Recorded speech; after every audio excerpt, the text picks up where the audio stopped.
Hello আমার ছোট্ট বন্ধুরা, তোমরা কি আমার কাছে একটা নীতিমালার গল্প শুনতে চাও? তাহলে তোমরা চটপট যোগদান করো। আমার নাতি মিভানও কিন্তু গল্প শোনার জন্য অস্থির হয়ে উঠেছে। আজ তোমাদের দুটো বন্ধু আর একটি ভালুকের গল্প বলবো। এক গ্রামে দুই বন্ধু বাস করত। তাদের মধ্যে প্রচণ্ড বন্ধুত্ব। একজন আরেকজনকে ছাড়া কোথাও যেত না। তারা যে গ্রামে বাস করত সেই গ্রাম থেকে শহরে যেতে হলে একটা জঙ্গল পেরিয়ে তারপর যেতে হতো।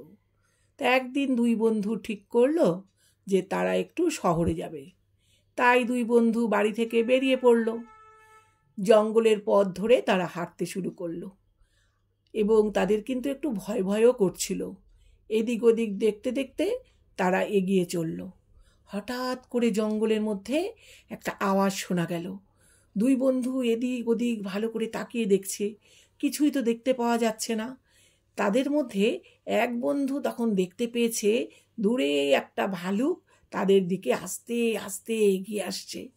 তখন প্রথম বন্ধু বলল, ওই দেখ, একটা বড় ভালুক আমাদের দিকে এগিয়ে আসছে, আমরা এবার নিজেদেরকে রক্ষা করি। বলে প্রথম বন্ধু কী করলো, দৌড়ে গিয়ে একটা বড় গাছের ওপর উঠে পড়ল। দ্বিতীয় বন্ধু তখন প্রথম বন্ধুকে বলল, এই এই আমি তো গাছে উঠতে পারি না, আমাকে টেনে একটু গাছের উপর তোল। এবার প্রথম বন্ধু বলল, আগে তো নিজের প্রাণ বাঁচাই, তারপর তোমাকে গাছের ওপরে তুলব।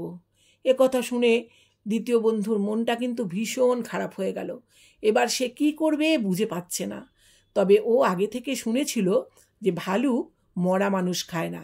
তাই সে কি করলো, নিঃশ্বাস বন্ধ করে মাটির উপরে টান টান হয়ে শুয়ে পড়ল। এদিকে ভালুক তো দ্বিতীয় বন্ধুর কাছে পৌঁছে গিয়েছে ততক্ষণে। তার কাছে এসে তার সারা শরীর ভালো করে গন্ধ নিল। তার গন্ধ নিতে নিতে সে বুঝতে পারল যে লোকটি মনে হয় বেঁচে নেই, কারণ সেই সময় ছেলেটি কিন্তু নিঃশ্বাস বন্ধ করে একদম মরার মতো পড়েছিল। তখন ভালুকটি ভালো করে তাকে শুকে টুকে ভালো করে পর্যবেক্ষণ করে সেখান থেকে আস্তে আস্তে চলে গেল।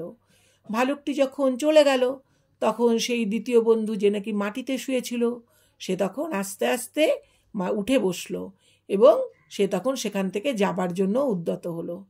প্রথম বন্ধু তখন গাছের ওপর থেকে নিচে নেমে এলো, এসে সেই দ্বিতীয় বন্ধুকে বলছে, এই তোকে ওই ভালুকটি কানে কানে কি বলে গেল রে? দ্বিতীয় বন্ধু প্রথম বন্ধুকে বলল, ভালুকটি বলল যে বিপদের সময় সত্যিকারের বন্ধুকে চেনা যায়। কারণ কেন বলেছিল জানো? প্রথম বন্ধু দ্বিতীয় বন্ধুকে বিপদের মুখে ঠেলে দিয়ে সে একা একাই গাছের ওপরে আশ্রয় নিয়েছিল। দ্বিতীয় বন্ধুকে যে ভালুক খেয়ে নেবে তখন কিন্তু সে কথা চিন্তা করেনি। তাই দ্বিতীয় বন্ধু এ কথা বলেছিল। তোমরাও কিন্তু বিপদের সময় বুঝতে পারবে যে তোমাদের আপনকে আর পরকে। বিপদের সময়ই সত্যিকারের বন্ধুদের চেনা যায়। তোমাদের যদি গল্পটা ভালো লাগে তাহলে তোমরা সাবস্ক্রাইব করে আমার সঙ্গে থেকো। টাটা, তোমরা ভালো থেকো, সুস্থ থেকো। আবার দেখা হবে তোমাদের সঙ্গে অন্য কোনো গল্প নিয়ে।